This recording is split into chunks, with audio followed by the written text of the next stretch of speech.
He was a good lad.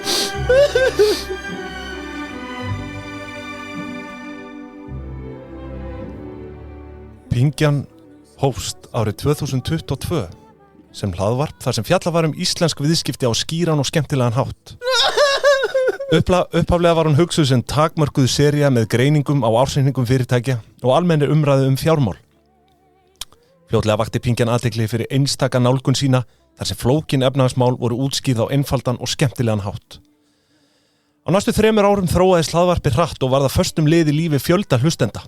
Alls kom út 268 þættir, þar á meðal reglulegir föstudagskaffi þættir þar sem farið var yfir helstu viðskiptafréttir vikunnar á léttum nótum. Aðrir þættir fjölluðu rekstur fyrirtækja, hagkerfið, hlutabréfamarkaðinn og efnahagsmál bæði á Íslandi og erlendis. Pingja var þekkt fyrir að taka viðskipti út úr lokuðum hópi sérfræðinga og setja þau fram á mannamáli. Þættirnir sameinuðu fræðslu og skemmtun þar sem greiningar á fyrirtækjum og hagkerfinu voru bornar fram með léttu yfirbragði.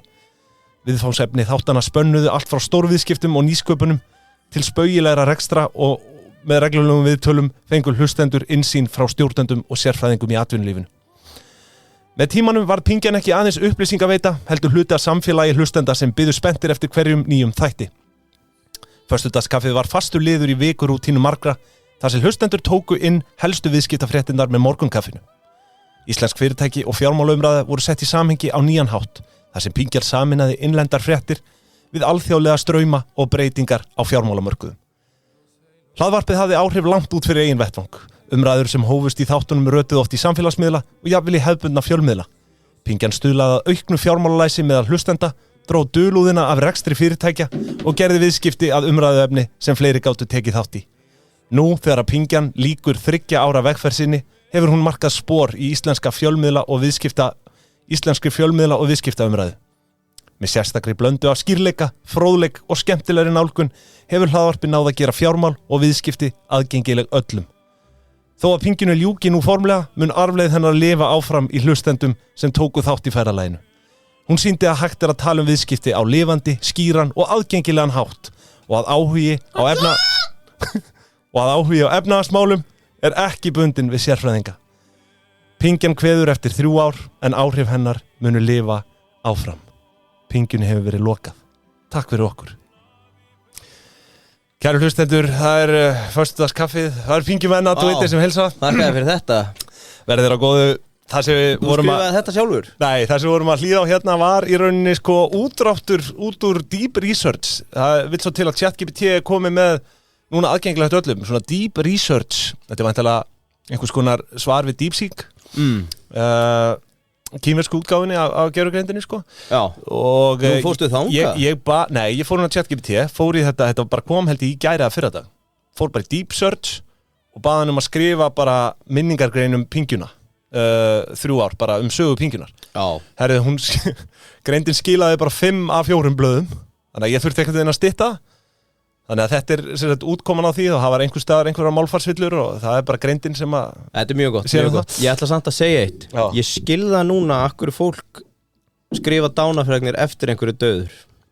Það er pínu skrítið að vera að lesa þetta sig lifandi, Já, ég meina við eigum klukkutíma eftir. Já, þú veist, ég var svona að tala þetta var svo góð hugmynd að fá einhver ritningarorð. Já. Svo þegar ég fer að lesa þetta, þá er svona djöðlega eitthvað sjálfhvert að vera að lesa hrós og hól sjálfan sig, sjálfu sér. Þetta er náttúrulega bara það sem greindin segir, ég er að tala hérna eftir, ritningarorðin. Já, við verðum með einhver ritningarorð, einhver velvalin. Það er náttúrulega flætti allt inn hérna á hólfunum hjá okkur, þannig að við verðum að binda okkur við svona nokkuð velvalin. Já, ég er með nokkur hérna. Við erum með launþega ársins. Það er gott. Ég er með tölfræði í dag, ég er með alls konar, bara hvar ég var að byrja. Þetta er, eins og við segjum, þetta er svona, dálítið surrealist moment. Þetta er 268. þátturinn okkar. Eigum við ekki taka 300 og segja þetta gott? Hvað segja hlustendur? Nei. Nei, þetta er komið gott. Já, ég held það í bili og... Svo ég segi, þetta verður kannski hefðbundið þátturinn í dag, þetta verður svona kannski dálítið svona recap og persónulegu nótunum. Þú ert nú samt með djús í dag. Já, ég ætla bara að held að upptökum hætti. Ég er með efni sem aldrei rataði þátt. Já. Sennilegast út af því að mátti ekki fara eða var ekki nóg gott. Ég vil bara koma svo öllu frá mér. Nú máttu allt, sko. Já, það er hérna topp 8 mýtur áttuna sem aldrei hafa komið fram. Já, ég myndi að þú varst búin að lofa því, já. Ég er með milljónamæring vikunar, slimmaran. Ég er með grillhorni í búið kjarnhita skýslan. Já, einmitt. Og ritningarorðin. Já. Og svo er ég með Kjarnhiti, maður, hann hefur nú hjálpað ymsum góðum kokkinum. Það var í matatipsinu daginn þar sem að var verið að spyrja kjarnhita bara almennt og það var einhver sem sagði kjötbiblían mín er kjarnhiti.is og fyrst grét ég svo fór ég rakleiðis inn á klósett og sturtaði mig til mér fannst ég skítugur að njóta þessa heiðurs syndur Fyrst að við erum að sjáta þetta sjálf okkur hérna, þá vil ég líka að benda á það hérna auratal.is, það er komið í loftið þannig að fólk má endilega bara skrá sig á postlista bara as we speak síðan er ekki full kláruð þannig að þið afsækið það en hérna ég vildi bara koma að þessu. Þú ert að fara að skema venjulegt fólk. Nei, þetta verður fræðsla á mannamáli svona fræðslu angi pingjunar tekin yfir á nýjan vettvang. Já, það er bara mjög gott. Þannig, og þú tekur þín matatips yfir í kjarnhita. Ertu með postlista þar eða? Nei, ég er búin að vera að hugsta mikið. Ég held ég hendi bara nýtt dýpit og pingjan. Sko, við vorum hérna að djóka, ég djókaði með hvað ég ætla að gera postpingjan daginn. Það var ekki djók. Nei, ég ætla að safna í skott. Það er bara, ég er búin að skráða með á námskeið, bara söfnum skotti.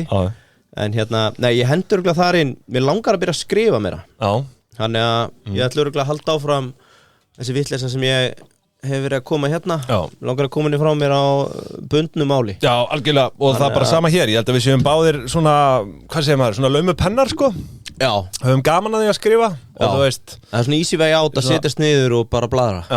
Já, það er það, sko, en hérna, þetta er, ég stið þessa nálgun hjá þér. Já, allir hendi ekki bara nýtt dýpund og pingjan. Já, við hendum báðum þessu sjáttóndi þangað. Já, þannig að þið viljið fylgja okkur postpingjan, þá verður það sendt inn í dýpund og pingjan. Já.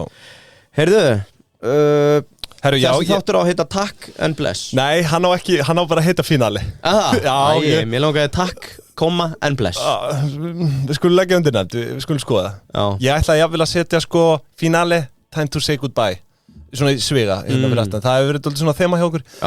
Kannski geta verið bara Takk and Bless í sviga, ég veit ekki, Finale, Takk and Bless. Það er ekkert allir sem kunna ensku eða ítölsku. Við getum blandað þessu. Finale, tvípunktur, Takk and Bless. Það er mjög gott. Ánægður með það. Heyrðu, ertu með, hérna, Sjallarnir eru að velja sér formann helgina. Já, heldur betur. Pingjumálar á þeirra er í framboði. Ertu með final verdict úr könnunin okkar?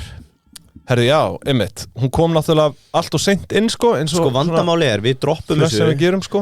Eftir að mjólkuduftið er sko steikt á teini hjá Stefán Einar í Spursmál. Já. Og það er bara enginn að fara að kjósa hana en Áslaugu eftir þann þátt. Já, er það staðan? Ég held það. Ég eiginlega trúi ekki öðru. Mjög ánægður að heyra það. Já. Kottu með þetta? Ég er að leita af þessu hérna. Já. Við erum náttúrulega yfirlýstir Áslaugar menn. Já. Sko. Ég bara, ef þú finnur uppskrifta ís, það er hvergi mjólkuduft að finna í því. Þannig að er það nokkuð? Nei, ég er bara heimagerður ís. Þeir eru egg, sykur, rjómi og vanildrópar. Herðu, Áslaug Arna 64,7%, Guðrún Hafsteins 35,3%. Já, geðveikt. Þar höfum við það. Pingjumenn vilja Áslaugu Örnu í fórustu. Þetta er okkar ráðherra. Já, náttúrulega gamall gestur hérna hjá okkur. Já. Stórgóðu þáttur. Að því sögðu. Já, vel við í dag og að nátti þá. Duftdrottningin er alveg flott, en hún er ekki framtíð þessa flokks. Nei. Ég held ekki. Nei. Heyrðu, á ég hendin... Heyrðu, sko ég ætla að hendin hérna því að við erum náttúrulega auðvitað með samstarfsaðila með okkur og við ferum ekki varhluta þeim í dag. Ég ætla bara að segja fokk samstarfsaðila í dag. Nei.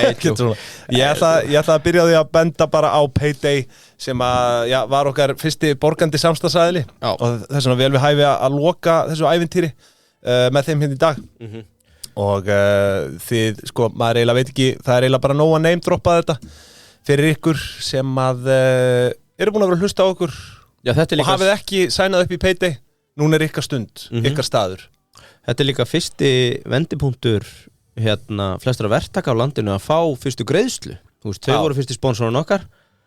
læknar, iðnaðarmenn, málarar, píparar sem að koma sér á stað Peiti hjálpa þeim að fá fyrstu krónurnar í kassan og ég gleymi því aldrei þegar fyrstu krónurnar duttu inn á pingjuna hjá okkur Þetta unreal Þarna, og þegar ég borgaði mér út fyrst með peningum sem ég hafði sótt í gegnum Peiti það engin tilfinning henni lík sko. Hvernig varst að þú allt þetta svarta fjármagn sem að var það í gegnum Peiti? Já, það fór sem þetta í gegnum Peiti það eitthvað svona, bjóðið búið svona einhvern aflandsreikning líka Heyrðum, ég reynda til mikill að þá var ég að heyra daginn að það ekkert mál að taka pening út úr Hagbanka, vissur það?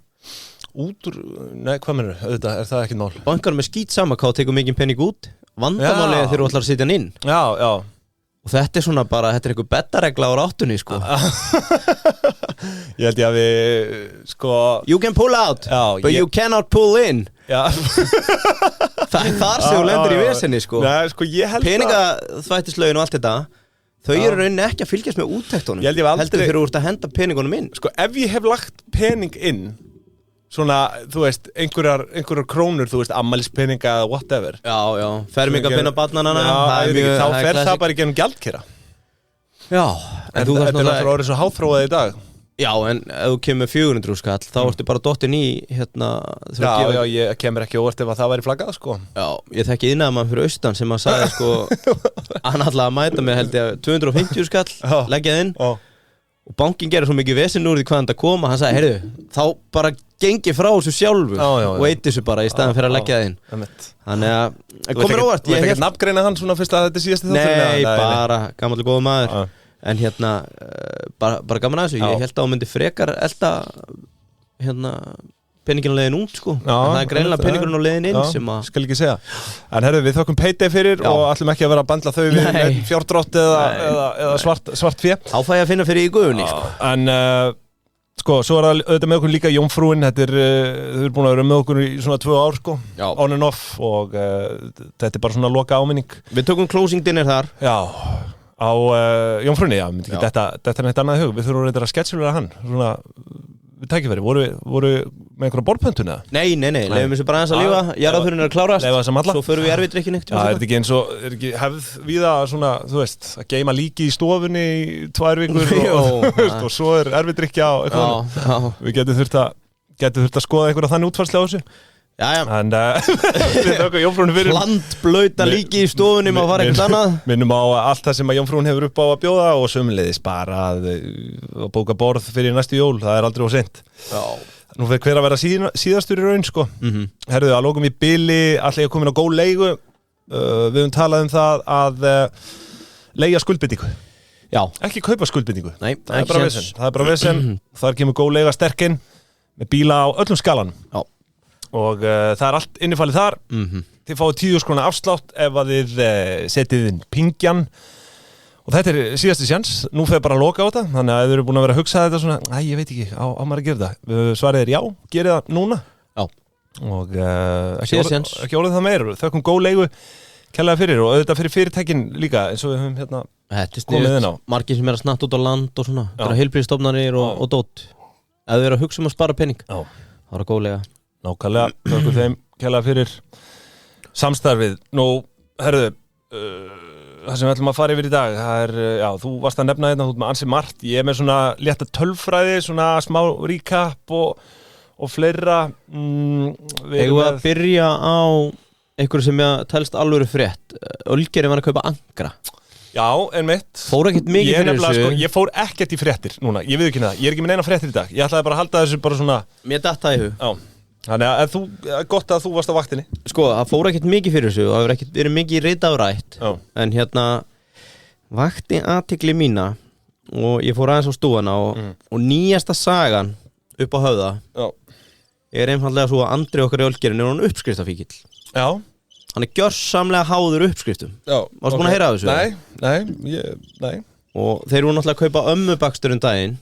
Já. Þú vissir af því? Já, voru ekki búin að tala eitthvað um það? Jú, og það er víst bara sagan segir að hann fekk einhverja kleinu á þjóðhátíð og varð obsessed á uppskriftinni og til að negnaði bakarið bara allt, komplatt.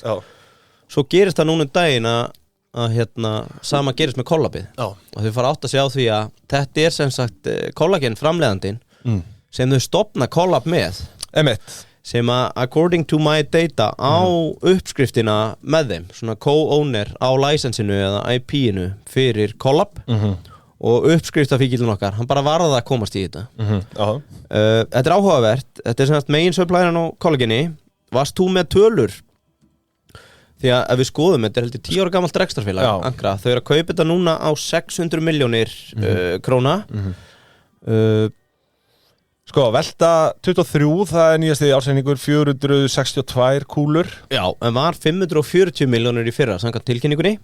Þar segir að hagnaður hafi verið 60 milljónir, þannig að ég átta mikið á því, er það hagnaður eftir skatta, hagnaður fyrir skatta, rekstrarhagnaður. Það er væntanlega verið að tala hagnaður fyrir skatta, EBITDA eða? Já, væntanlega verið að tala afkomu, bara hagnaður eftir skatta. Hagnaður eftir skatta, já.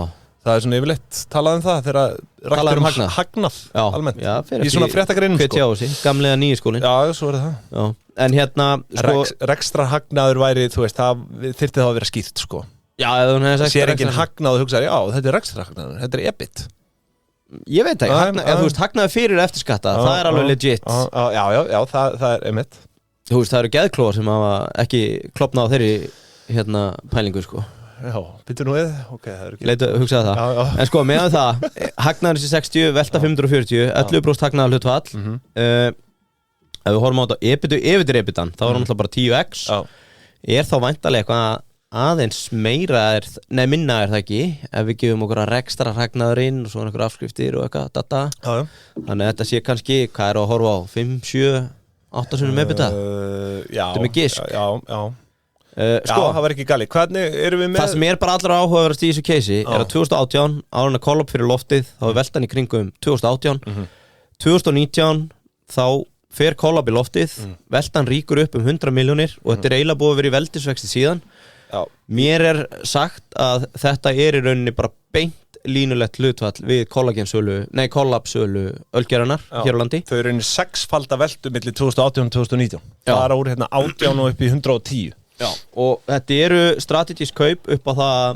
núna kemur ekki til greina að nokkuð annað drykkjafélag í heiminum muni geta eignast IP-ið að drykknum annað í þessu sem er áhugavert er að þetta er framleitt í verksmiðju í Kanada sem heitir Kenny og Ross þar að segja Ankra er með það sem heitir Ghost Production þau eru ekki að framleiða kollageni sjálf hérna heima heldur eru það verksmiðja í Kanada og þetta er frábært róð sem að mestu skilst mér er frá Samherja hér á norðan frábært íslenskt róð sem að er það fakt bara sko það er ekkert fakt sem kemur frá mér en mínar heimildir í þessum geira segja að róðið komið að mestu að norðan hér heima sé unni í þessari verksmiðju Kenny og Ross sem hétt áður Norrland og þetta er gæða róðið sem endar í Collab-drykkjónum með þessum kaupum með eiga IP-ið þá eru þau víst bara einu skrifi frá því að mögulega geta farið að framleiða þetta bara sjálf og það hefur verið bent á Blöndos í því samhengi það er fyrirtæki sem heitir held ég Foodmart eða eitthvað álíka sem er með hvort það heiti þurrkun, einhverja tegund af þurrkara sem að þarf til þess að gera þetta kollagen, en allavega ölgeran er komið í þá stöðu núna að vera bara algjörlega eigin boss með hennan drykk og verðum við ekki að henda hrósi á bæði þá sem fjárfesta í Ankra 2019 ég held að og founderunum að vera að taka svona gott exit þau eigi alveg inni smá klapp hérna frá okkur ekki? Og eitt loka klapp á uppskriftar maniakin okkar Andra í ölgerni, sá er sáttur I got the recipe boys I got the recipe recipe this, recipe that Býta aðeins, upptakan í gangi þarna, flott Duttu við út eða? Já, býta aðeins Viltu að ég segja aftur Recipe this, recipe that Býta aðeins Ég segi þetta ekki þriðja skipti sko Recipe this, recipe that Við erum konur aftur hérna Nei, en feiki góð sala og ég skildi ekkert í þessu en sagan segir að þetta sé eins strategic og að verði bæði upp á það að gera nú eiga þau eigin uppskrift og séu bara ekkert langt frá því að mögulega eiga eigin framleiðsla á þessu í staðan fyrir að þurfa að outsourca þetta í Kanada sem eru þetta til lengdar en ég hef engar upplýsingar ég hef ekki, þú veist, það hefur enginn sagt að þessi að fara að hætta því hvað með þú veist, tekið splitt á þessu og svona mér hefur verið sagt hvernig hefur það verið hingað til? Sko, fyrst þú ert að spurja mig þá hef ég upplýsingar að kollagen krónur per dós sé á bilinu 20 til 30 krónur duftið hlutfalli í hverju dós var lækkað á tímabili því að hann freyti svo mikið, mannstu að kollagen kollab alltaf að freyða. Nei. Það var út af því að hlutfalli var of hátt á kollageni per dós. Þannig að Angra búið að vera að selja bæði kollagenið og svo heyrði ég tölur að licensi var einhverstað 4-10%. Það vildi enginn segja neitt. Nei, einmitt. Það var bara fyrir hringi í Putin og læt henda mér út á 4. heldur en að fara að segja þér eitthvað ytti. Það veit allir að það döðadómur að tjá sig þetta. Þetta svona ef ég þetta segir að það þyrfti að drepa þig. Já, algjörlega þannig. Þannig að, ok, 4-10% og 20-30 per dós. Já, mér skilst það. Þú veist, upp á skoður tekir Angra, þá var sala á kollageni í dósina og svo það license feeið af hverju seldri dós sem 4-10% eða hvað það og þá erum við að sjálfsögðu með sérleyfi? Mína síðustu dúfu. Engin sprettur. Ég held að það verði ekki þín síðasta einn dag. Nei, ég ætla að láta nokkar. Herði, ég ætla að hendin þökks í pingjun ég orðin tíður ásetningalesandi Aron. Já, herði það verið skemmtilegt að fá þetta svona inn á milli. Já, takk fyrir skemmtilega þætti. Helgi Hannes Atlason. Sagði ekki Aron? Nei, það annar, þú veist. Já, ok. Má ég sjá. Hvað segir Helgi? Helgi segir takk fyrir skemmtilega þætti. Þetta svona sem ég var að tala við þurfum einhvern veginn að hendi sinn. Mitt svona hafðin á milli. Hérna önnur ást mín á pingjunni ólýsandi og einhverju leiti hófst hún á busaból í menntaskóla. Þegar ég leiði lim mínum að leika skeggjaðar varir ung strengs. Sá drengur Arnar Þór. Hvað að gerast þetta? Varst þú að skrifa þetta? Nei, þetta einhver Jóhann Pétur. Jesús Kristur. Já, nú kannski átt að reitskoða þetta spáði ekkert í þessu. Tjöfissi svora kjaftur á hlustendum okkur hérna. Jóhann Pétur. Já, við þurfum að blómstrar í pingjunni þessi strákur.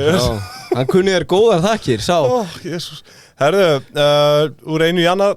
Sko, það kannski ein frétt hérna. Þetta var nú náttúrulega bara detta inn núna í morgun og það að við erum að sjá lægstu verðbólgu í sögu pingjunar. Allan að síðustu 4 ár. Hún komið niður í 4,2% og við pingjumenn höfum náttúrulega farið í gegnum ýmsar sveiflur síðustu 3 árin. Já. Og það virðist, það lítur út fyrir það við séum að kveðja með verðbólguna bara niður í gólfinu. Já. Sem vel, þannig að þetta bara fínasta 3 ára verk hjá okkur. Við höfum lagt okkar að mörkum. Við höfum verið að expósa ríkistofnanir og fleira. Já, við höfum veitað aðhald. Við höfum verið að veita aðhald. Þannig að það hrikalega gott að sjá verðbólguna fara lækkandi. Hvað skýru við þetta verðbólguskeið? Þessi 3 ár? Já. Nei, síðast, þetta var náttúrulega áskeiðsbólga á tímabili. Já. Já, er þetta ekki svona afleiðingar stríðs og fleira eftirkost COVID bara svona einhvern veginn, heilt yfir? Já, stríðslokabólgan. Já, en ég svona síðasta árið mögulega, þetta ekki bara stjórnlaus útgjöld ríkisins? Bólgan. Já, það mjög gott nafn, En við vonum að fara nú að byrta til í þessu, en sko, nú ég með smá tölfræðimóla hérna. Já. Sem ég ætla að hafa í bóði Hafsins sem hafa verið með okkur í 2 ár líka og það náttúrulega færðu tilbúin fisk beint inn í opn.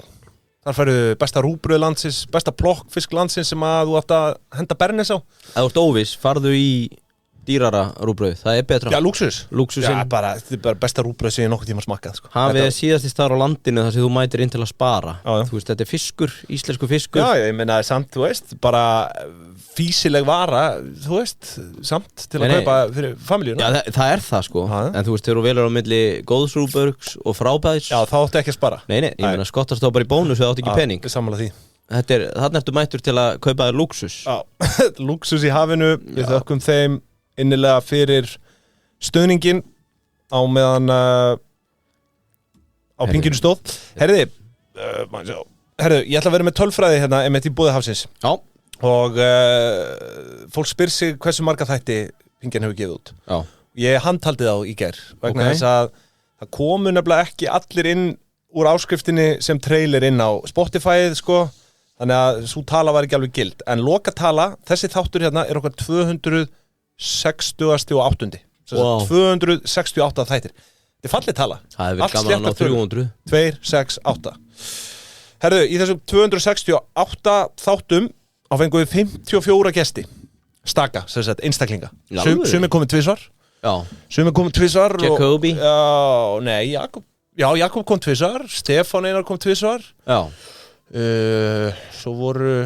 Svo The Situation hann kom tvisvar auðvitað, sjátt á hann hann framkvæmdastjóri Trölla í dag svo voru, ég að rugla nei, ég man ekki, það voru einhverju hvort það hafi verið 4 sem kom tvisvar, við getum verið að gleyma einhverju en þetta voru auðvitað sko, þú veist ansi víðu katalókur af gestum við fengum miljardamærikinn Mark Dixon hann kíkti til okkar, við fengum mannin í setti sem var net worth yfir 1 milljónir dollara það var ára yfir þeim manni sko hann var flottur þú veist, við fengum Birgitu Haugdal þú veist, ég veit ekki þú veist, ég geti náttúrulega verið að nefna í allan daginn en ekki að fara að þylja allt upp sko en þeir vita sem vita en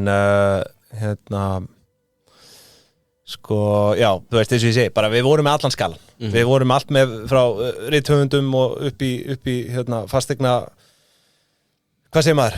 Hvað köllum við Regus? Regan inn? Já, nei, hvað köllum við fyrir, þú veist? Þú vilt Regan inn?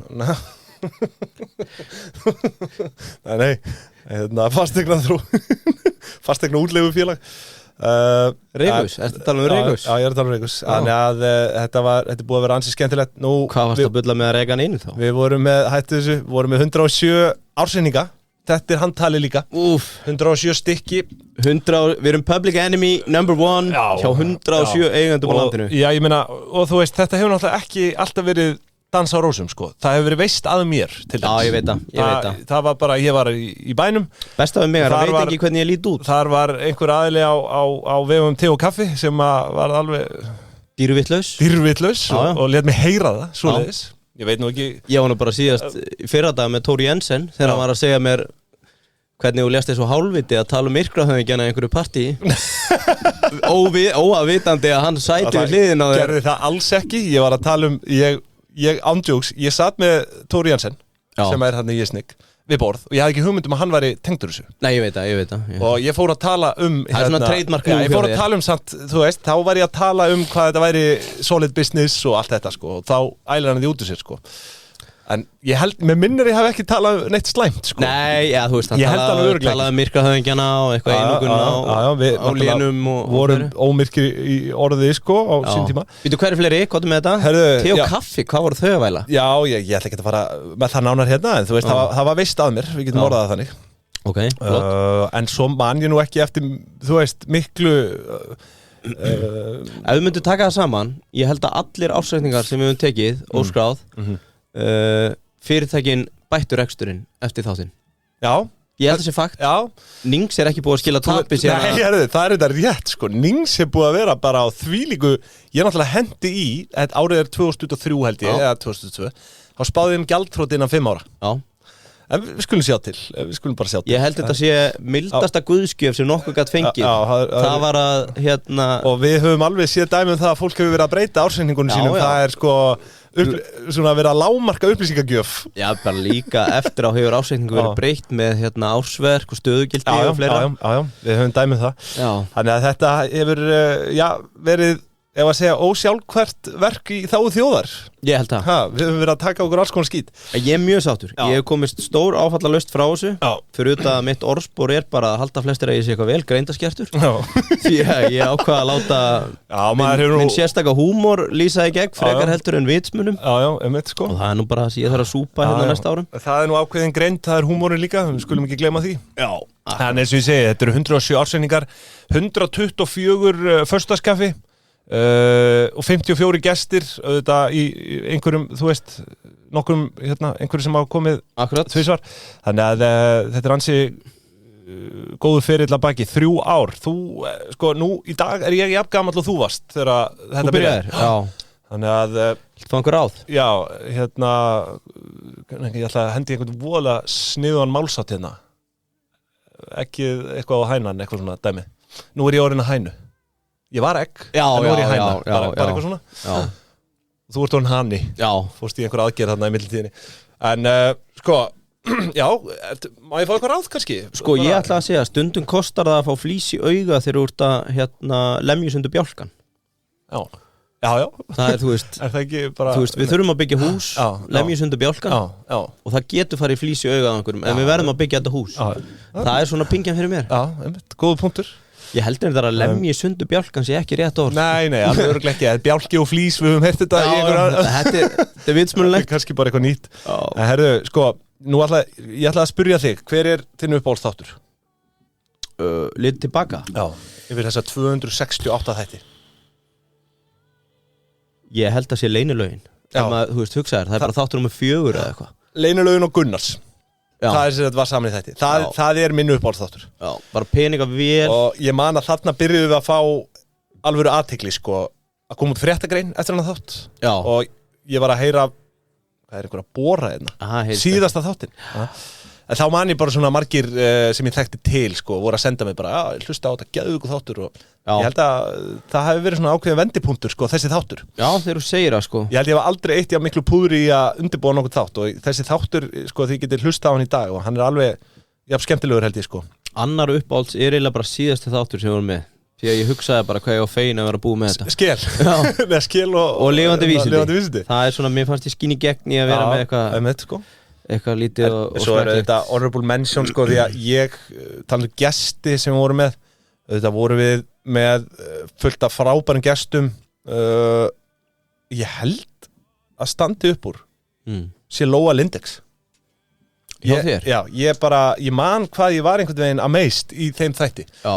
Það var svo gaman að heyra söguna, þetta var svona algjört underdog dæmi, sko. Já. Sem að, var það veldi. Hún á skilið sérstætt shoutout. Ég man eftir þessu þætti, en ég var að fundi með henni og Albert um daginn, reyna að selja þeim bis. Hjálpaði þeim að reyna að selja þeim fyrirtæki. Þetta eru by far þægilegustu svona fjárfestur sem maður hitt. Allt upp á 10 að díla við. Allt upp á 10. En gekk ekki það skiptið. Nei. En þau að sérstætt þróskilið fyrir hvað eru búin að byggja upp. Þau eru líka á flegi ferð. Já. Þau eru að opna, held ég, og koma með til landsins þriðja stærsta vörumerki í Evrópu eftir Söru og H&M sem er sem voru að opna bara núna fyrir 2 eða 3 vikum. Googlaði það bara eitthvað, opnar á Íslandi, Albert og Lóa, og núna helgina eru að opna aðra búð og taka inn einhver efni. Það er alltaf flegi ferða. Þau voru náttúrulega með Gínu Tríkott. Já, það kom fyrir það. Svo keyptu við Dimma Lim búð og núna eru það að koma með nýtt vörumerki sem er held í þriðja stærsta á eftir H&M og Söru í svona ég veit ekki hvað það er, sko. Nei, ég skal finna þetta. Já, þú verður að finna út í því. En svo er náttúrulega honorable mention líka, þú veist, Steinar Lár, það var náttúrulega alveg sturlaði þáttur. Já, það var alveg, hann er svona kúriki líka. Já, helviti góður. Svo hafði ég anskoti gaman ekki kúriki, hann er unconventional auðmaður sem við höfum hitt. Og svo hitt sem að, svo hefði ég anskoti gaman af þegar Gunni Úlfars kíkti á okkur.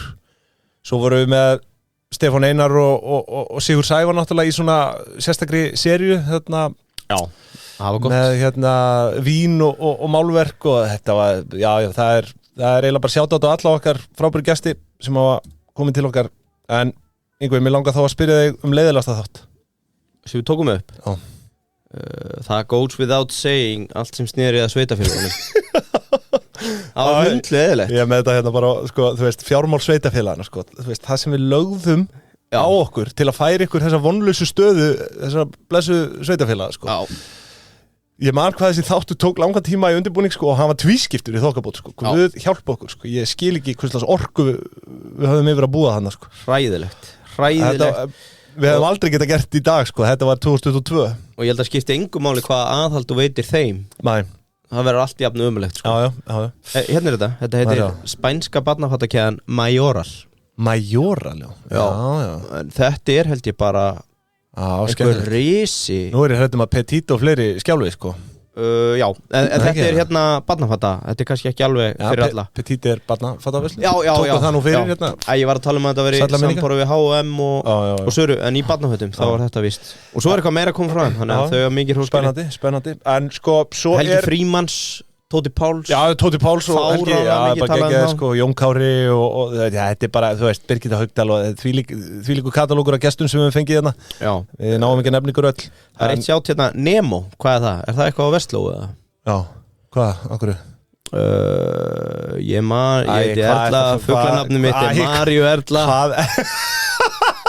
Og ég man í Vestló. Þú ert bara að búa eitthvað til. Nei, þetta úr skjálnu. Jesus Kristus. Man hvernig klofi á mig brætti snjótittingin á Adda á Nemo. Er þetta þú? Ígvi, stoppaðu maður. Hættu þessu. Fuglanafni mitt Maríu Erla. Ert þú með fuglanafni? Já. Herru, sko, ég vil líka tala að Pingja náttúrulega hefur tekið á sig ýmis form. Við byrjuðum náttúrulega 2 ársendingum. Já. Fórum svo bara yfir í 1 í hverjum þætti. Svo bætum við þetta föstudagskaffinu og rúlluðum alveg 2 ár á 2 þáttum í viku. Já. Það var álag sko. Já, alvöru. Það var alveg álag en allt fyrir ykkur kæru hlustendur. Svo náttúrulega gleymist að nefna oft sko, við komum með postlistan. Þarna onni allt sko. 2 þættir í viku og svo postlistin. Heyrðu, þetta urður samt ekki nema 15 fréttabréf sko. Í heldina vorum við settum allt og miklu vinn í það. Það hefði átt að vera miklu meira bull sko. Við fengum 1 spons á það. En ég meina fínt lestur sko, við fengum mikið hrós og hérna... Já, það var mjög gott open rate og fleira, það voru eitthvað 1000 skráningar. Já. En hérna, það var allt og mikið vinna fyrir lítið. Já, allt og mikið sko. En góð tilraun. Góð tilraun og skemmtilegt, ég meina doldið á undan okkar svona samtíð, þetta þykir orðið vinsæll dag að vera með svona fréttabréf. Var nú ekki mikið í umræðinni þá. Eini, það allir núna að vera konum með... Heyrðu, ég held segið eitt, þetta ekki ennþá inn á pingja.is? Já, getur komist í einhver svona snippet, sagði ég sko. Það? Já, reynda úr vasabók auðmannsins og... Já, nei, ég að tala um sko, postlistin ennþá hana. Já, getur skráðið sko. Já, heyrðu, gerum eitt, ef þið viljið fylgjast með okkur, postpingjan, skráðu ykkur bara þarna og við sendum út tölvupost eftir viku eða eitthvað, hvernig þetta fylgjast með okkur. Postpingjan. Akkur ekki. En það ekki bara? Já. Það þægilegast. Eða bara dýpt og pingjar. Það samt svo líð sem mann ennir ekkert að vera skráð sín ykkur á Facebook síðu. Skráðu ykkur bara á pingja.is og við sendum 1 post að lokum áður en að við gjörðum þetta apparat. Þá þurfum við náttúrulega að opna fyrir áskrift á þessu drasli hérna. Við þurfum að finna eitthvað út af því. Já, við finnum út af því. Postlistin, svo hættum við með hann.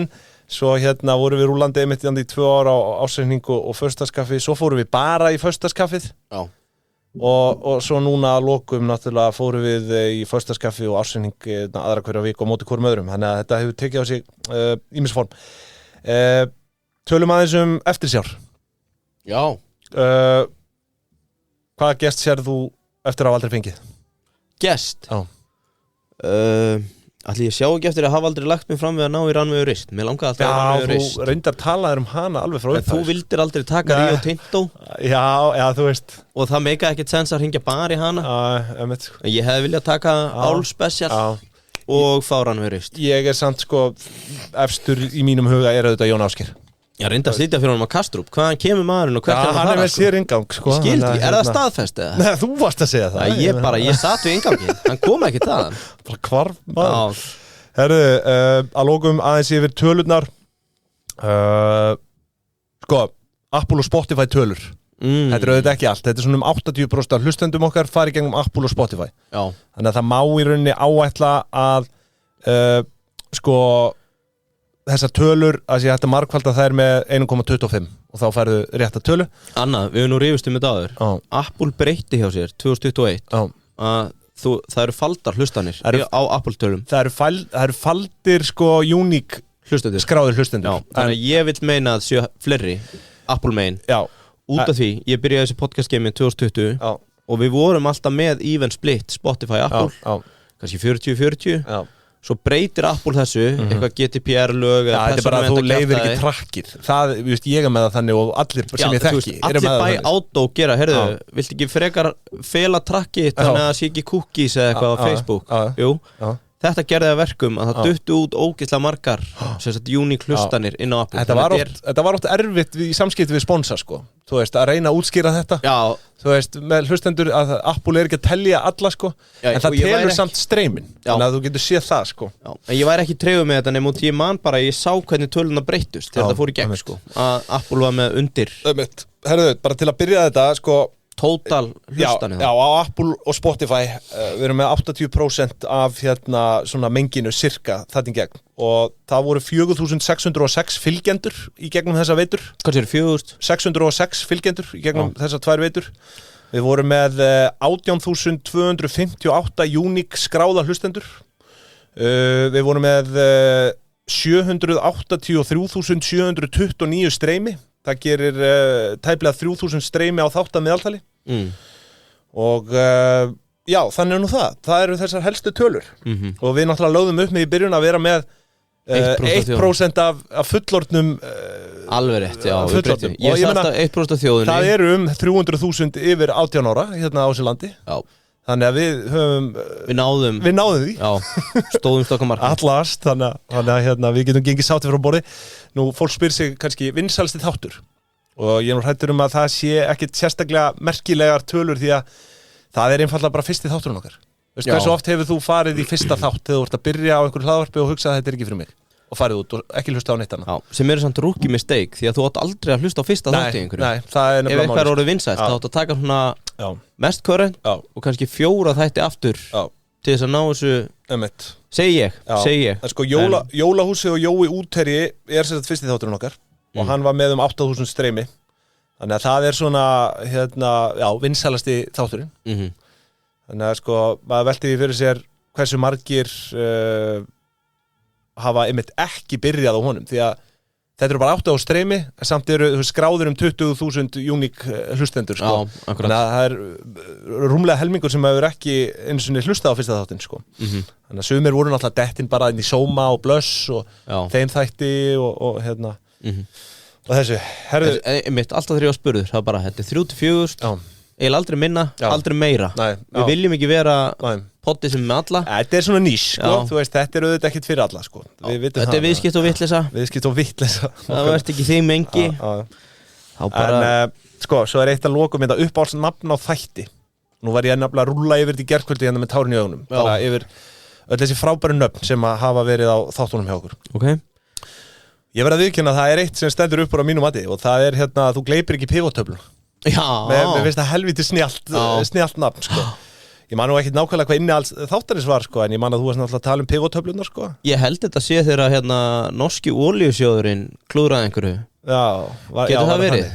Eitthvað, það var bara eitthvað í Excel og þeir voru að vanmeta eignasafni 1-2% sem eru bara 100 miljardar íslenskra króna sko. Já, annars man ég ekki en ekki gleypa pivotöfluna. Svo var ég, sko, ég var að rúlla yfir nöfnin, ég var að spyrja þig, ég er búin að gleyma. Hvað var eftir einn velding? Að fá eitt velding hjá þér? Já, það er þegar Lárus Velding, hann var nú þekktur á einhverju kaffihúsi, að það er þegar hann tók Diet Coke og Espresso. Já. Og er þetta fakt? Þetta er eitt velding. Þetta var í bókin hans. Hvíta þrjumann maður. Já, tjöfisins maður. Herðu, já, þetta var svona tölfræði á hundavaði. Já, skemmtilegt. Skemmtilegt.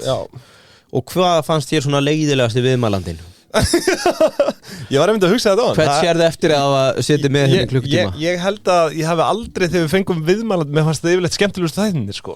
Já, geggja. Svo náttúrulega við gleymum að sjáta líka Jón Björns þegar við fengum hann sko. Það var náttúrulega What a Man, Jón Björns. Það var rosalegt. En hérna, ég ætla samt að henda pillu á þá viðmælandi sem koma og vilja fá að rítskoða efnið. Bara ekki fara í hlaðvarp eða þú ekki tjá okkur. Já, það voru nokkrar pillur þarna, nei, það voru nokkrar hræður sem að og fólk sem er að byrja með hlaðvarp ekki gefa færa á því að rítskoða. Ég held að eitt dæmi sem ég ætla ekki að nefna sko, ég held það fór nánast heill vinnudagur í að klippa eitthvað saman, senda svona 5 útgáfur. Já. Þangað til að aðilinn varð sáttur. Já, með bara eitthvað sem skiptir síðan engu máli nema þú ert bara að ofhugsa. Já. Bara, þú veist, post and get the fuck out, sko. Já, það er bara eina staðan. Herru, ég vil koma inn á félag lykilmanna sem er stéttarfélag hinna sjálfstæðu. Og við erum sjálfstæðir.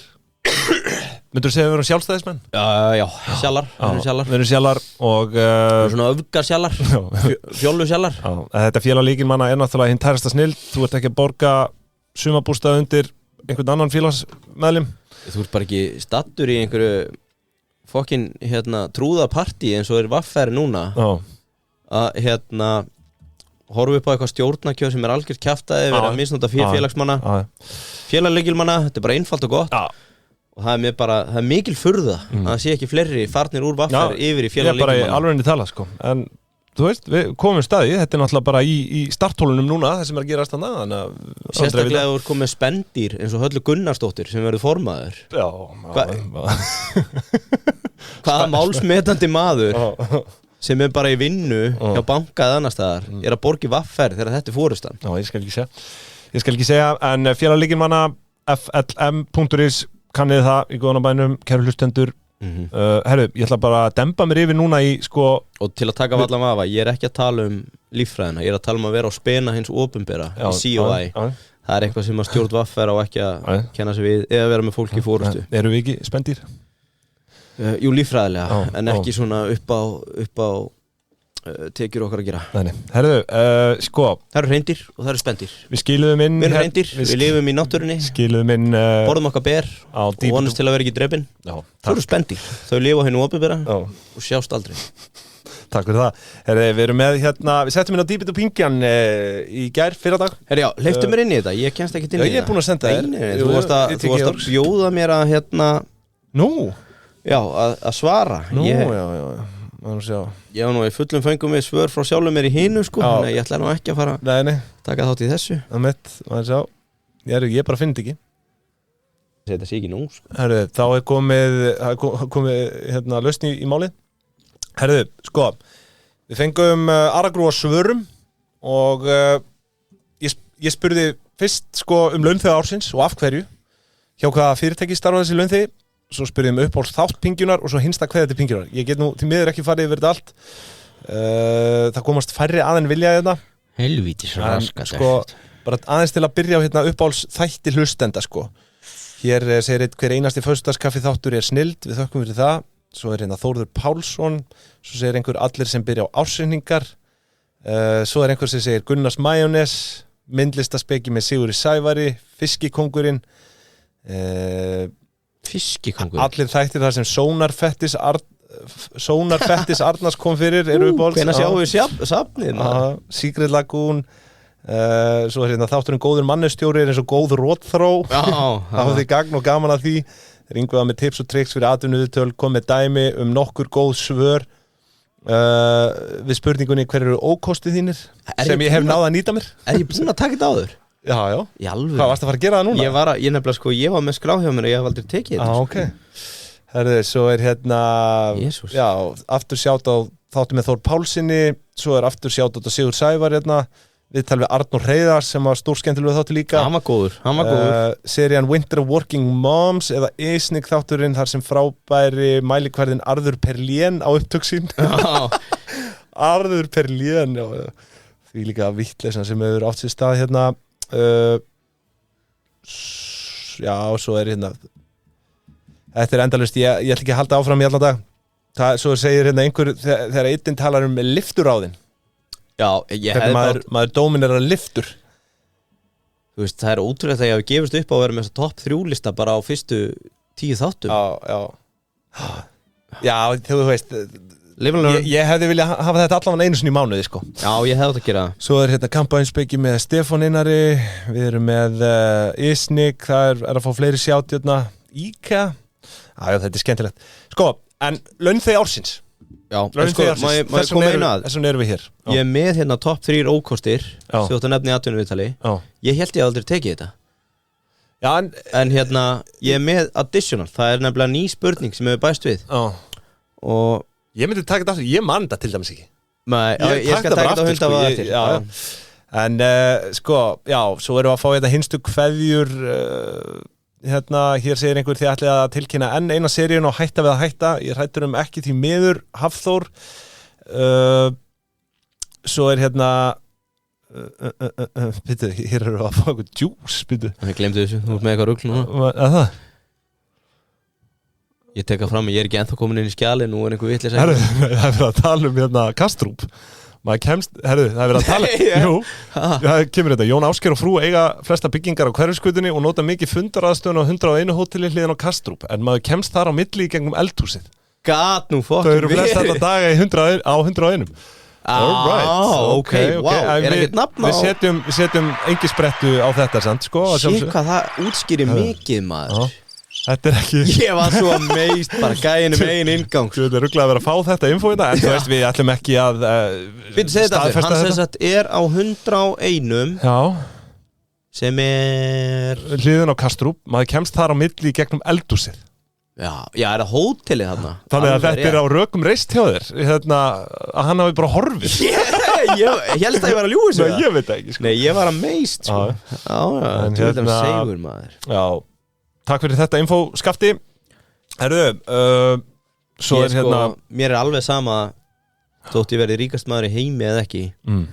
Bara ég fengi að upplega einu svona geta lappað henn á Kastrup bara á þess að fara í gegnum aðalingum. Já, bara af 101 úr svítunni þar. Já, bara ekki segja mér hvaðan ég kem, sko. Bara, það er bara eitthvað fólk í salnum. Svo bara byrjar þetta ytti. Hvaðan koma? Hvernig komst hann ykkar inn? Ég sitt við eingangur. Hvert er hann að fara, drengur? Já, þú veist, það er mómenti sem þú vilt upplifa. Peningar koma og peningar fara, sko. Ég hef oft sagt það. Já, það er ágætis ráð hjá þér. Ég ætla að gefa þér það. Já. Sko, já, svo er annað hérna hvíl í friði, þetta var gaman á með það endist. Takk fyrir alla þættin og sérstakar þakkir fyrir allt grínið á kostnað Arnars, sónarmyndir og svo framvegis. Já, það er nú bara ekkert grín, ég veit ekki hvaða rugl þetta er. Svo kemur hérna, Guð blessi þig, Yngvi, og líka þig, Arnar sónarungari. Já, takk fyrir það. Ok. Þrátt fyrir margar ótrúlega rangfærslur hafið þið verið mjög skemmtilegir. Takk fyrir það. Heyrðu, það hefði nú verið lægi að benda á eina. Sjáumst í jarðarförinni, segir einhver hérna. Svo segir einn hérna, þetta voru frábæri þættir hjá okkur sem eftir sjá verið rafformúlan var fullkomin þekking, undirbúningur og almennur hressleiki. Svo eru fleiri hérna sem er að þakka fyrir sig, segja góða ferð, gerið göngutúra með hundinn, miklu skemmtilegri, takk fyrir það, Regína.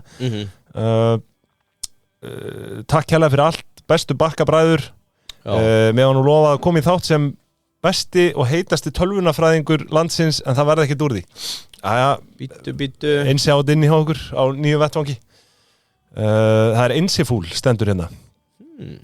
Svo segir annar hérna, takk fyrir ógleymanleg ár, þið eru bestir.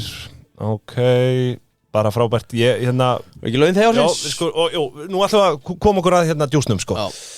Og það er laun þegar ársins og ég ætla að hafa hann í búði Teygja núna. Svona að lokum, Teygja auðvitað búið að vera með okkur núna í dágóða stund og þetta fyrirtæki gæti við svo hjartalega mælt með. Þetta er náttúrulega ekki... Ég skráði mig í síðustu viku, tók inn á við 2 daga. Þetta er ekki bara fallegt á litin, heldur líka bara mikil gæði sem eru þarna og einfalda, þú veit, hér er fólk bara einfalda greiðsluferli til muna. Ég hvet Teygja engar helvitis bakfærslur til að taka yfir sín, bjargaði frá gjaldþroti, bara fyrir það eitt að þegar þú skráið í viðskipti þá veljur þú hvort þú vilja fá símtalið að tölvupóst. Það er svo þessu fokkin fjarskiptafélagi sem fyrir muna að senda einn tölvupóst. Nú er ég með mist call, ég er farin frá sín, ég fór frá sín og þú var með vitlausa reikning 3 mánuði í röð. Heyrðu, nú er það að byrja að ringja aftur. Ég er ekki viðskiptafélagi, fokki. Þú ætlar ekki að horfa á Viltu finna milljón seríu 2 með mér? Jú, þú veist, ég er með það allt í gegnum hérna síman. Ég kæri mig ekki um öðru viðskipti við öðru leiti. Þannig að það er bara staðan.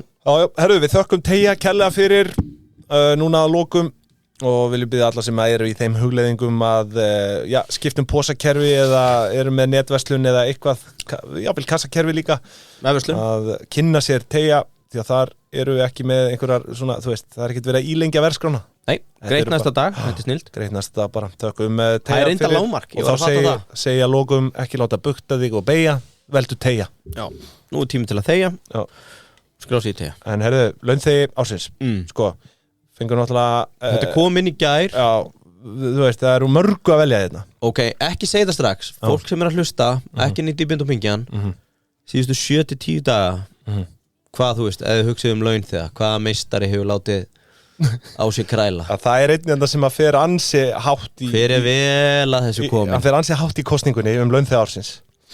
Og, til að hinta, hann á flestar mishefnuðustu mótmæla kröfugöngur síðustu 3 ára. Það er alls konar tilnefningar hérna, svo ég svona honorable mentions hérna, Lýður Jónsson, Benni Stóðmjólk, Andri hjá Ölgerðinni, Ísak Máni, Sigurður Árni, Daði Óskars, Daniel Roskovski, Hilmir Hlér, fleiri og fleiri, en svo er það er eitt sem stendur upp úr.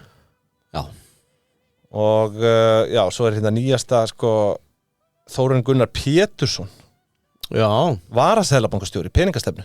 Þetta er áhugavert. Já, getum þurft að taka hann til greina, en hann fekk í miður bara 1 atkvæði síns mér. Ég er ekki frá því að við sín stödd í miðri Þórarinsbólgu. Síðan hann kom hann inn, verðbólgan er niður einhver 2%. og við erum að horfa kannski 0,5 punkta niður 19. mars. Já, hvað veit maður? En ég get sagt að það var örgur sigurvegari núna í ár og það var engin annar heldur en Ragnar Þór Ingólfsson, fyrrum formaður VFR og núverandi alþingismaður.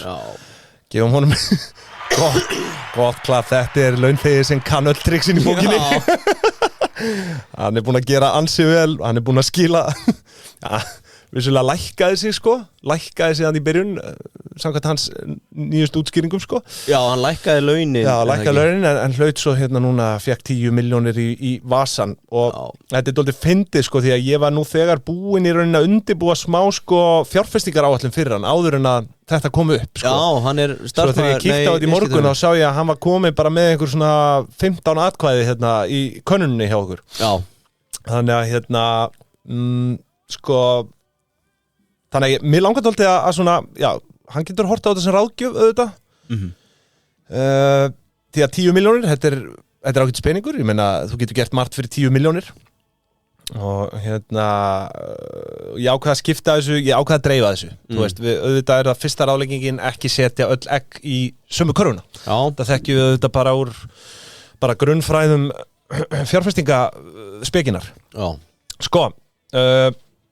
ef við tökum smá breakdown á þessu, þá er ég með fyrstu hugmynd 5 milljónir í steipu það er bara 50% settu í steipu Já, bara real estate og það er ástæða fyrir því hann er náttúrulega nýskipaður af Ingu Sæland í aðgerðarhópum bráða aðgerðir í húsnæðismálum Já, ég myndi náttúrulega ef hann væri ekki hræstnari fyrir þá myndi ég segja að væri smá hræstni í því að fara í útleguningu þegar hann í nefnd til að koma í veg fyrir það hann er náttúrulega í slagtóið þarna með Davy B. Eggert meðal annars Já, í húsnæðisnefndinni Ég bara sé ekki hvernig verð á að geta annað en hækkað Þannig að þetta auðvitað mjög svona klók fjárfesting hjá honum Setja þetta bara í húsnæði og þú veist, vitandi hvað er að fara þessi stað Þetta er svona safe bet, við getum orðað þannig Þannig að 5 milljónir, 50% allocation í steipu Herru, 2 milljónir í byltingatengdar vörur Þannig að þetta er mikill byltingasinni og hvati hér árið fólk meðal annars til að mæta á Austurvöll og mótmæla bara einhverju bara komið og mótmælið bara öllu Þannig að hann ætti nú að geta hirt einhvern auður út af þessu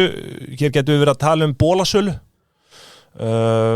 þeir eiga til auðvitað kratanir að smyrja ansi vel ofan á þessa bóli sem þeir selja allt í þá málstaðarins auðvitað og réttlætisins svona bólur er að kosta kannski 500 kall í framleiðslu og hann geti easily selt stykkið á 8.000 kall á þessum bóli geti til dæmis staðið mótmælum öllu með hnefan upp í loftið sér þetta ekki fyrir þér mótmælið öllu mótmælið einhverju hann væri flottur í því eitthvað álíka þú ert alltaf með ákveðin hóp sem myndi kaupa þetta bara í bílförmum svona allt eins og ég segi í nafni málstæðarins þannig að hann ætti að geta hirt ákveðin skilding út af þessu, ekki spurning Eru þau ekki bara að fara að nota peningin úr flokki fólksins til að kaupa þetta og allir góður? Já, svo er það það er nú annar kapitúli nú 2,5 milljón þetta er viðskiptahugmynd þetta er áhættu fjárfesting þetta er nýtt að nálinni, þetta er nýtt viðskiptamódel sem á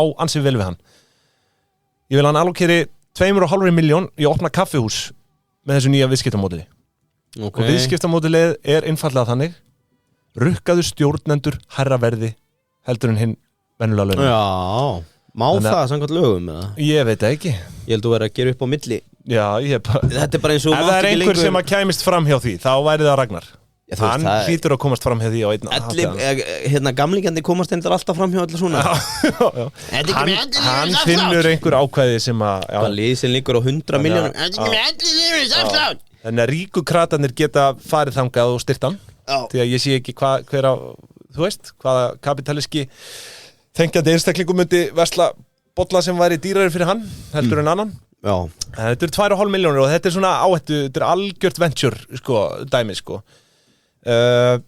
en einhverju taka svo eftir því að núna vantar 0,5 milljón upp á við erum komið 9,5 milljón og það er stönd sem ég hafði í huga fyrir hann svona til að bústa í rauninni öllum þessum tekjuöngum og það er einfallega 0,5 milljón bara í markasetningu og ég vil leggja það til ég ætla að leggja það til fyrir hann að hann kaupi flug á fyrsta farimi Sagaklass með Icelandair með öllum pakkan, bara kampavín og jarðaber og bara öllum pakkan og gerir svo kjósanlega allt vitlaust borð Já, bara trillist. Bara Ásmundur Einar hellir öllu niður og gólar einhver velvalin orðum stjættaskiptingu og það ekki að verðleggja þægindi og eitthvað svona. Já. Þetta er 100%. Þetta mun 100% rætt í fréttinnar. Hann þarna á fyrsta fari með gaulandi yfir hvað allir hafa gott þarna og þetta mun 100% leita í fréttinnar og þetta ætti samkvæmt mínu spám að leiða til aukina sölu bæði á bólum, svo ég tala nú ekki um kaffihúsið. Já, ég er ánægður með þetta. Þú veist, það gæti ég vel þurft að skala þetta kaffihús fljótlega út á land eða eitthvað sko.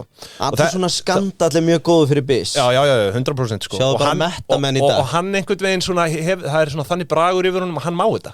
Veist, það er ákveðin hópur sem mun alltaf standa við bakið á honum og versla við hann sko. Þannig að þú veist, þetta er fjárfesting, hún mun skila sér og þetta hefur auðvitað öll þessi samleiðar áhrif. Og ég er búinn að reikna þetta út og ég sé fram á fyrsta árið komist þetta allt í gang. Það var hann að horfa 67% arðsemi á þessum 10 milljónur í alvöru? Á einu ári.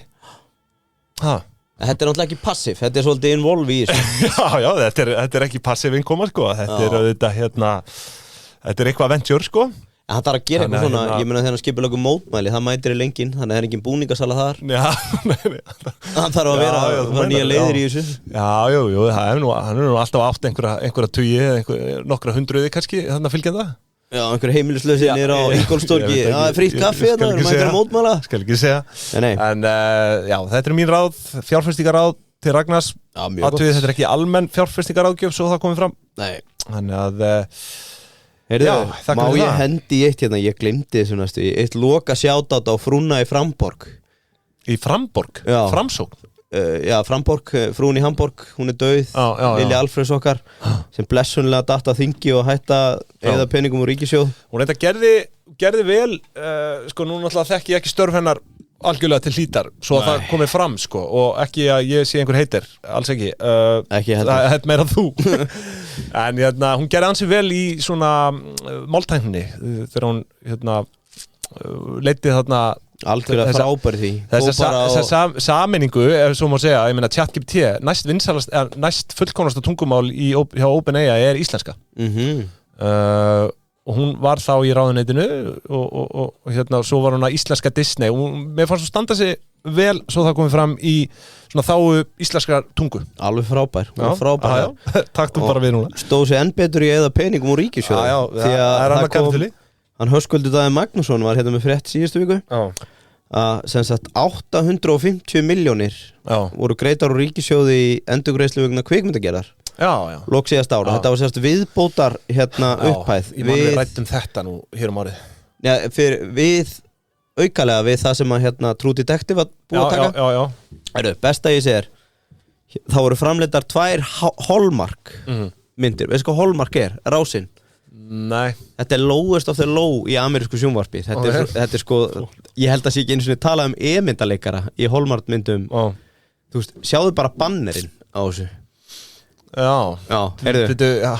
Og það var að sjálfsögðu framleitt Hallmark jólamyndin The Christmas Quest. Ég veit hvaða sjónvarpsstöð þetta er. Ég man eftir þessi krakki þegar maður var Digital Ísland þetta í gamla daga.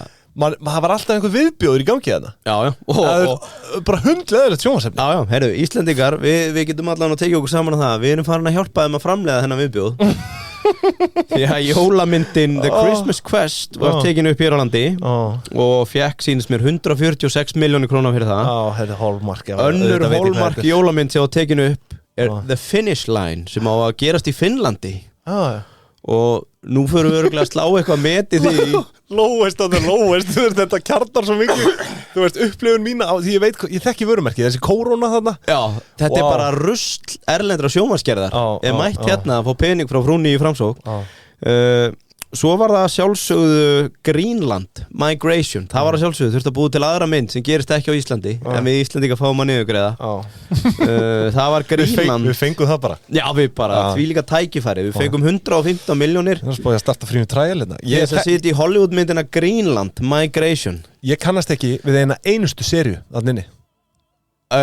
Nú er ég að skoða Hallmark. Já. Ég er ekkert að ljúga, þetta er bara lowest of the low. Þú veist, ég myndi frekar horfa á Samstöðuna heilan dag heldur að þetta er á myndir af Hallmark. Ég sjá það gerast. Með virðingu fyrir þeim íslensku leikurum sem fengu síðan hlutverki í þessum myndum, þetta er hræðilegt sko. Svo voru auka peningar settir hérna Ljósbrot, kvikmyndir Rúnars Rúnarssonar 105 milljónir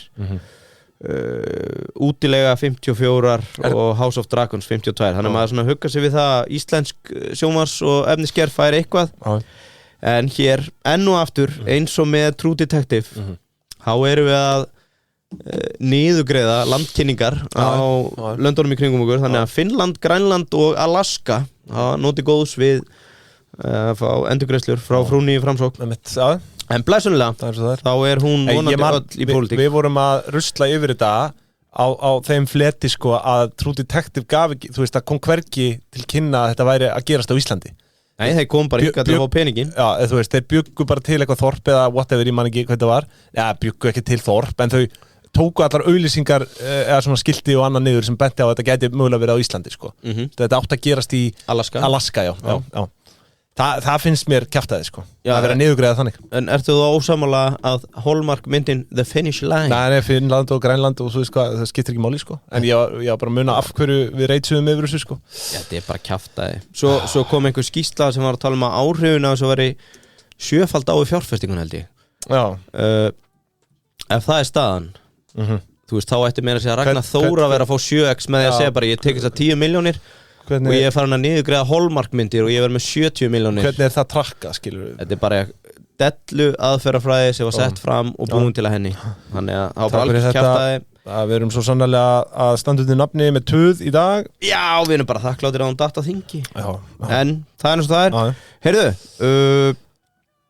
eitt lítill hérna grillhotni í borðið Kjarnita Svona aðeins til að létta í okkur lundina Sko, ég sá Svo erum við náttúrulega með auðvitað rentapartí Já, heyrðu, megum við gleyma þeim Já, Erni er alveg sama átt þetta sé í bóði Kjarnita og rentapartí Okkar bestu menn Já, fyrir þetta nú erum við að fara að lega okkur hlaupahjól í bílskúrin Já Nei, hlaupabretti Já, það er bara heimaformið Já, hlaupa sér niður í 30% BMI-stuðul Þetta er þrælsniðut heimaform.is ég mæli með að fólk tjekki á þessu Alveg klárt Hérna ertu að leigja skuldbindingu Þetta bara rýrnar í verði heimahæður sko. Bara að leigja þetta út Akkurat, eitt hérna current bóði rentapartí Og Kjarnita já Sko, ég sá einhvers staðar að 8-10% heimila í Bandaríkjunum eigi grill Örugglega hærra hér á landi Það er helvíti hátt hlutfall Já, en þú veist, Kanin er barbecue óður Og þau búa ekki í blokkum eins og við Það sem er bannað að vera með hérna, grill út og svölum eða annað sko Þau eru bara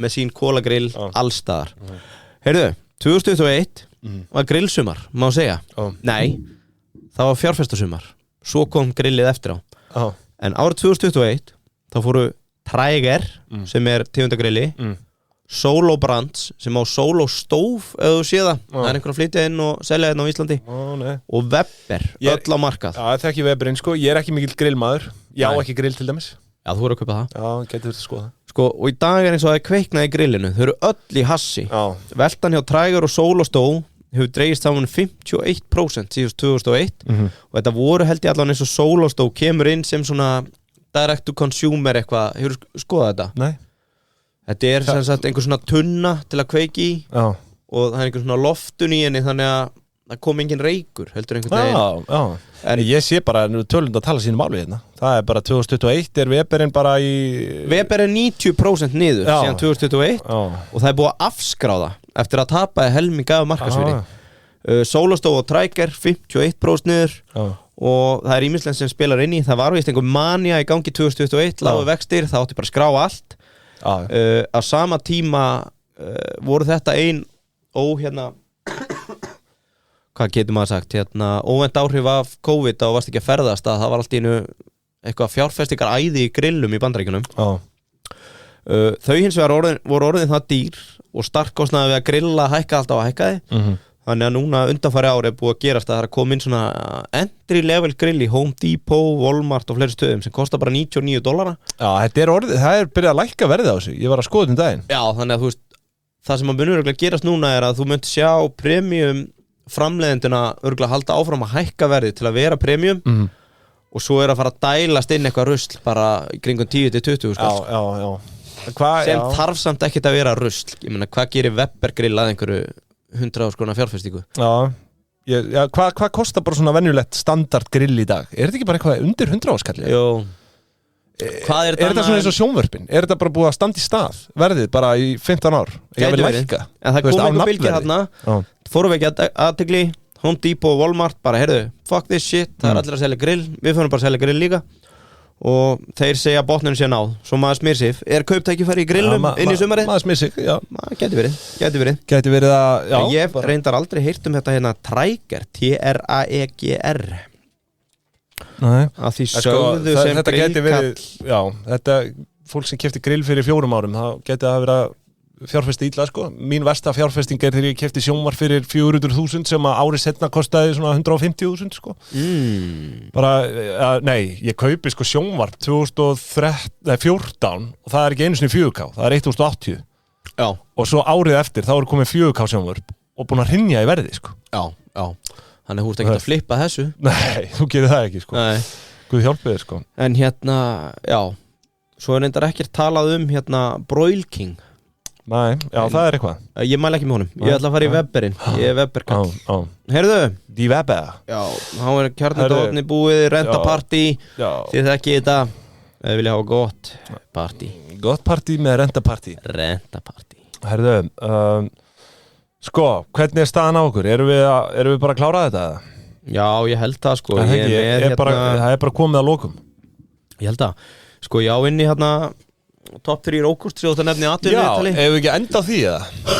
Sko, mér líður eins og ég sé ekki búin að taka þetta á þér, en 200 þáttum setna, þá þetta allt í einum graut. 268 þáttum síðan, einmitt, sko. En sko, þegar þú segir það, þá textin hérna bara eins og ég hafi sagt þetta, sko, whether you like them or not, þá þarftu í 90% tilfella að skella mannustjóra til að komast í draumagikið. Og eins og hefur nefnt áður, þá skjalla þá hérna menn sem við þekkjum sem er business, þeir segja góð mannustjóri sé eins og góð rótþró. Já, við tölum þetta og svo stuttur seinna þá nældi ég mér nú í mannustild. Þú ert með hrottalega rótþró, við getum alveg verið saman það. Rugleir þetta maður. Þín hægir á flæði skólps inn út Arion banka. Ég held að sko við getum verið sammála það að sko að starfsvettvangur mannus, þú veist, fólk í mannuði, hann fer bara stækkandi, sko. Já. Þetta stækkandi grein, sko. Já, ég meina, hvernig heldur þetta sé að vera alltaf að díla við, ég er með kulnun, ég veikur. Sér það, sko. Þeir eru orðið 10% af vinnuaflinu. Já, eins og einhver nefndi sjúkrasjóður vaffer eru bara tæmdir. Aha. Það var körfuboltakvöldi hér árið. Já. Við ætlum ekki að fara að endurleika. Það var alveg sena, sko. Heyrðu, sagan var semst, sko, góðu mannustjóri hlaupir ekki skólpin inn í fyrirtæki. Það er það sem góð rótþró gerir. Já, þetta er svona filter. Sko, ein algengasta og erfiðasta spurningin fyrir marga í atvinnuviðtali er þegar þú spurður út í ókosti. Hverjir eru ókostir þínir? Hverjir myndir svara bara svona on top of mind? Ég, sko... Svona, hverju myndi genuinely þora svara? Já. Ég myndi örugglega segja að ég væri ætti það til að vera svona ómikill fullkomnunar sinni. Mér finnst það svona, þú veist, það er ókost, getur verið kostu líka, sko. Já, það er ekki gott svar, samkvæmt þessu. Ég er að segja, þú veist, maður er með marga ósiði, sko. Já. En það er bara spurning hverju flexa maður upp á borða atvinnurekanda, sko. Ekki hvernig við hæðar á djamminu eða eitthvað þannig, ekki vera að nefna það. Það er nú ósiður, ekki ókostur. Það er kostur bara, myndi ég segja. Hérna, já, ég skil ekki segja. En þú veist, væri sennilega það. Ég myndi segja að ég er svona, já, ætti til að vera svona perfektionisti, sko. Já, samkvæmt þessu sem við tókum saman, sko, það halda margir og eigir að tala um gamla kvilla, hvað var búin að bæta og svona. Hún er svo samlokaða fyrir byrjir að segja, en ég hef bætt mig í því. En heiðalegasta svari samkvæmt þessu er bara einfaldlega að segja á sér kýtlinn. Já, alveg rétt. Þetta er eitt heiðalegasta svar. Nú manni. Þetta er að rífjast upp. Svar nummer 2 og það er að segja á sért hrikalega slæmur í glasi.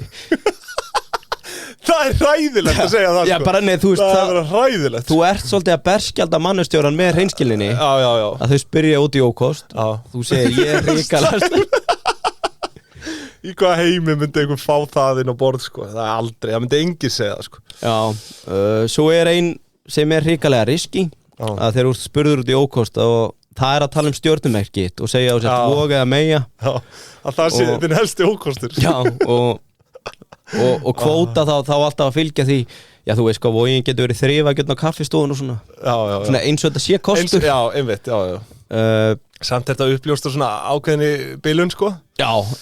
Sko, svo þetta mest risky move sem nokkuð tíma hægt að taka og mig grunar þessi sem baðum þetta hefur verið að taka þetta en það move í spegilinn og ég var með Addition það sem hefur bara gerst á síðustliðin 2 árum er að Reykjavíkurborg náttúrulega orðin eitt stærsti vinnuveitandi á landinu með 10.000 manns og 1.000 veikindaleyfi dag frá degi það er sem sagt þessi spurning sem að þeir sem hafa verið að fara í viðtal hjá Reykjavíkurborg hafa notað og komist inn og ég ætti kannski bara að byrja á þér Arnar, hver er afstæða þín til jafnréttis og fjölbreytileika? Já, á að fara að hanga mann á einhverju núna svo rétt undir lokin Þetta er það sem er spurt, sko Já, ég meina eins og við hefum nú rætt með þetta þess að jafnlaunavottun og þetta rusl, sko Þú ert ekki að fara að vinna út á þetta, sko Nei, þú veist, en bara þetta er bara orðin iðnaður, skilur, út af fyrir sig auðvitað styðið það að fólk, sko ég myndi segja, ég styðji það þegar öll er á botninni hvolft þá ættir, þú veist, í fullkomnum heimi þá ættir að vera með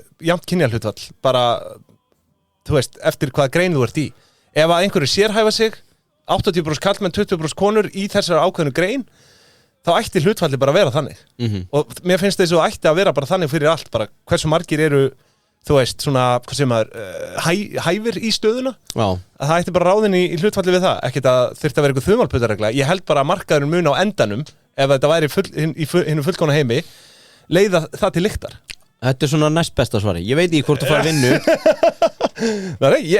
það er bara mín skoðun mér finnst algjör þvæla að ég að vera að setja 50-50 að þú ert með kannski 90% konur sem eru búin að mennta sig í einhverju fæi og 10% kallmenn að minnst algjör þvæla að ég að fara að jafna út í 50-50 sko. þá er bara markaðurinn að segja þú ert með óhæft það er einhverju sem eru óhæfir hérna þú veist, þú ert ekki með hæfasta starfshóp sem þú hefði getað fengið það er mitt tek Þetta risky move ég semst að taka speilin og svara bara hver er afstæða þín til jafnréttis og fjölbreytileika bara speil Ok, þannig að þegar þú spurðu mig núna Já, þá spyr ég, Arnar, hver er þinn stærsti ókostur?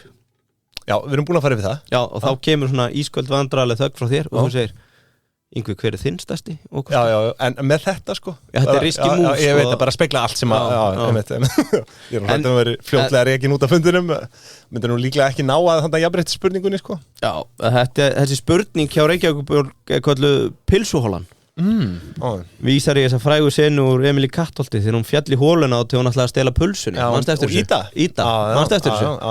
Nei, maður endur ekki eftir þessu en þú manstu eftir Ídu gamla? Fór upp í fánastökinni þarna manstu ekki, hún ætlaði að stela pulsunni og datt hún í hóluna og þau kom að henni Já, þú ert að tala um hérna ráðskonuna, eða ekki? Jú, sem ætlaði að stela pulsunni Hún hét eitthvað annað Þeir sem fari í viðtal hjá Reykjavíkurborg þeir tala um að þetta sé pilsuhola því að þú vilt fá pilsuna en þú dettur í hóluna og svarar ekki rétt sko. Skilur þú hvað er að fara? Já, algjörlega, þetta er frábær myndlíki hjá þér sko. Þetta er ekki frá mér, ég bara hef þetta frá fólki ég hef ekki farið í að hvernig var þetta með liftur á þeim? Svo við lokum þessu hérna á ég er ekki með þau sko. Á ég að reyna að finna þau ef hún er að grafa þau upp sko, það var einhver sem spurði daginn eitt af fan favorite sko. Já, var einhverjum að leita að því hérna í gennum Dýbut og Pingjan Já, ég fann það sko má ég sjá Nei, ég er ekki með Nei, við finnum þetta ekki Herðu, jú, gott ef þetta var ekki bara í fyrsta föstudagskaffinu sem hét þá hjá mér síðdegis kaffi Pingjuna Já Nei, ég er með hérna topp 3 til að gera nýri vinnu og manstu þetta því?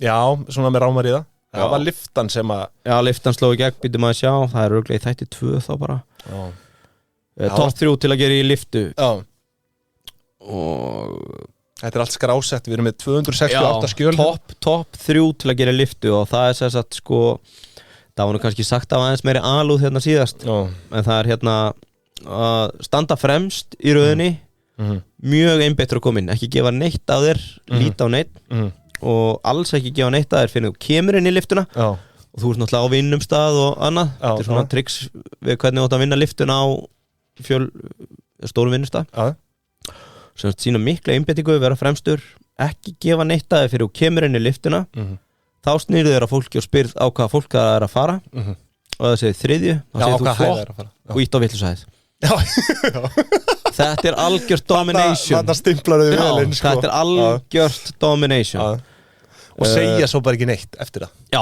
annað ef þú hérna átt erfitt með að vera fremstur en ert inn í lyftu með einhverju fólki, það var mjög gott til að sigra lyftuna að segja frá draum og byrja að segja að þú átt aldrei eftir að geta giska hvað mér dreymdi í nótt og svo ekki segja neitt fyrir þau giska. Það er bara það er einhver mesti viðbjóður sem ég veit mér leiðist ekkert meir í heiminum en að hlusta á hvað fólk dreymdi sko.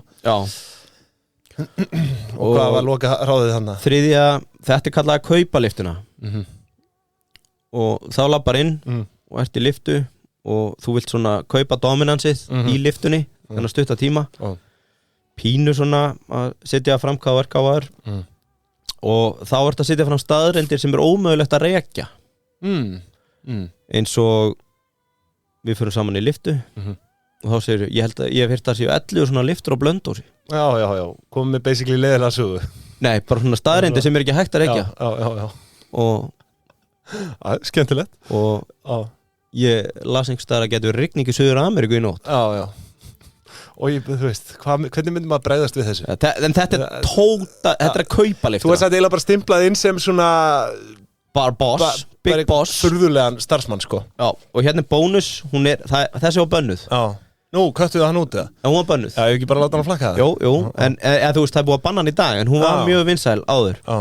Og það er þegar þú kemur inn í lyftu átt að líta strax á miðan fyrir hámarstingtina og líti í augun á þeim sem er með þér og segja, ég heldur getur verið í smá bóba. Já, alveg rétt. Þessi er bönnuð. Þetta er bannað í dag. Já, það mátti þá. En þetta var í þætti 2 af síðdegis kaffi Pingjunar. Það var meiri fyrir ykkur sem eru betri með liti þá er þetta föstaskaffið eru rauðir þættir. Eru með rauða covermynd. Bara skóla niður á fyrsta og annan þátt. En heyriði, kæru hlustendur Pingjunar, það er þá bara komið að þessu, það eru loka orðin okkar aðdóita. Við viljum náttúrulega sjálfsögðu minna á en á eftir að okkur má finna á öðrum vettvöngum og við verðum náttúrulega áfram með kennitöluna og svo er kjarnhitti og auratal og við erum ekki dauður úr öllum aðum. Þegar að einar dyr lokast opnast aðrar, sagði einhver góður maður. Ég held að það sé nú alveg óætt að segja það að Pingjan hafi opnað ansi margar dyr fyrir mér.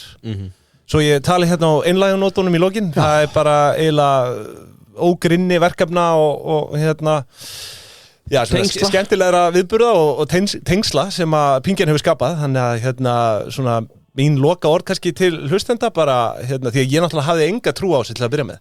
Vil kannski þakka þér Ingvi bara í beinni fyrir að draga mútið í þetta rugl. Ég hefði aldrei byrjað með þetta sjálfur sko. Nei. Það var Ingvi sem að þegar við vorum búin að hefja samstarf fór að nefna þessa ársýninga og ég vissi nú ekki með þetta. Ég hugsaði að þetta er nú örugglega ekki ná 50 hlustunum sko. En annað gerðist sko. Þetta hafðist. Þannig að þetta hafðist og þannig að bara ef þið eru með góða hugmynd, þetta var alveg ágætis hugmynd á blaði þannig sko. Ef þið eru með þannig hugmyndir, kýla á þær. Gera það. Og þá, þú veist, eitt leiðir á öðru, það er nú bara þannig. Að fara í loftið með podcast er að easiest þið gerir. Já, algjörlega, bara, þú veist, ég mæli með þessu miðli. Og hér er nú eitthvað gap að myndast, ef að einhverjir eru óður í að taka viðskipti og vitleysu á nýtt plan, aðra plan, eða sama plan bara, þá er allt opið. Annars held ég að ég bara þakki fyrir mig. Sömuleiðis. Þessi 3 ár, búið gaman. Pingjunni hefur verið lokað. Pingjan er tóm. Pingjan er tóm. Kæru hlustendur, við sjáumst á förnum vegi. Já. Takk fyrir okkur. Það ekki? Jú, takk hérlega og hafið það mjög gott. Hafið það mjög gott. Takk. Já. Hvað með Bella Ciao? Fæ ég ekki Bella Ciao alveg? Já, ef að henda Bella Ciao hérna. Bíðuð eftir þessu. Hvað erum við?